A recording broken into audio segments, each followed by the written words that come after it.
When I'm in a city, whether I've been there 100 times or it's my first time, I always want to learn something about the history of the city or the culture, the people, the community there.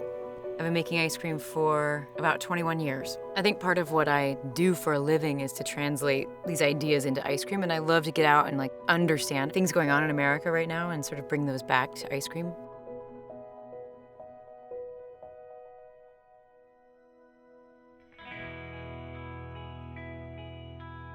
I'm in Seattle finding inspiration and looking for scent stories to tell in ice cream. I started making ice cream because I wanted to be a perfumer. And I started using ice cream to carry scent. And ice cream making is still all about scent. Lavender is one of the sort of oldest ingredients for me in my sort of culinary journey. We're heading to Pike Place Market, and I'm really excited to wander around and see what happens. The market is a very familiar place to me. I felt like I grew up in a market in my hometown. I started my business in the market. I was there for 8 years straight, every single day. Oh, yes, please, thank you. All of the people were super friendly, just like the merchants in the market where I'm from. They're hardworking. They're very full of pride of what it is that they are there to do. And that's what's so fun about these markets. They're just these places of stories and flavor. Hi. Hi. Shall we? Have some sake, yeah. Oh my gosh, that would be such great ice cream. Can I take a picture of it? Yeah. Part of the reason why we thought it would be good to do it here in Seattle is that curiosity that people seem to have here. I will forevermore be a sake drinker. We're headed to Tavolata. I'm excited to check out this Seattle take on Italian. The Pacific Northwest is just extremely spoiled with produce and bounty all the way around, especially wild food.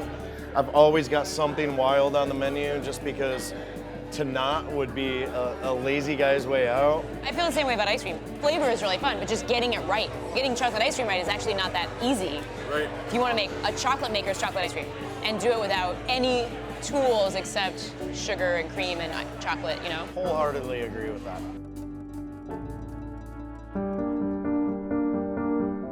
My heart's beating pretty fast. Is it? Yeah. It's our little renegade bee family up here. No one knows it's here. It's amazing to have something that is unexpected and really necessary in the middle of downtown.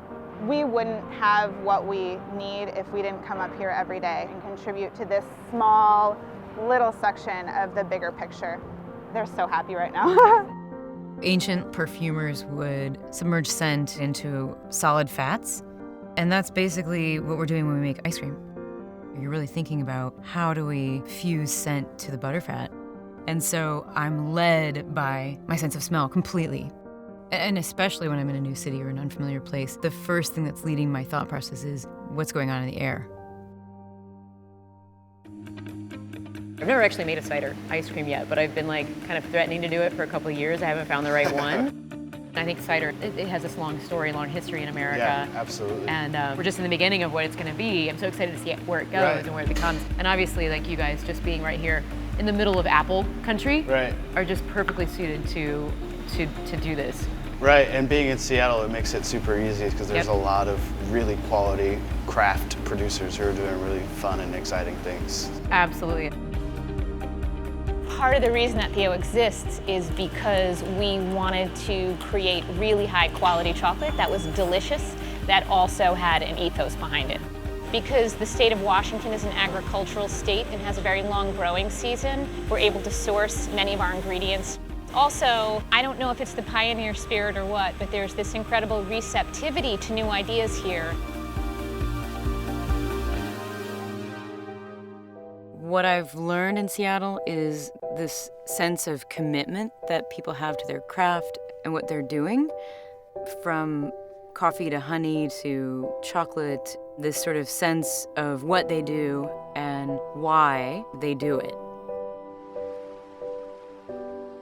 In thinking about translating the sensory experience of Seattle into an ice cream, my mind is sort of buzzing with ideas. There's so many interesting possibilities. First of all, I'm going to sort of figure out which thread I want to follow. One of the scents that struck me the strongest was apples in the cider company. So I decided that I had to use apples. What I hope is that sort of as the ice cream is melting on your tongue and you sort of it's blooming into your nose, that you sort of feel transported to a city like Seattle, which is big and beautiful, and the air is so crisp, and you really feel like you're sort of in a different place. I'm calling this flavor Apple Bloom, and I hope that when you eat it, you feel that.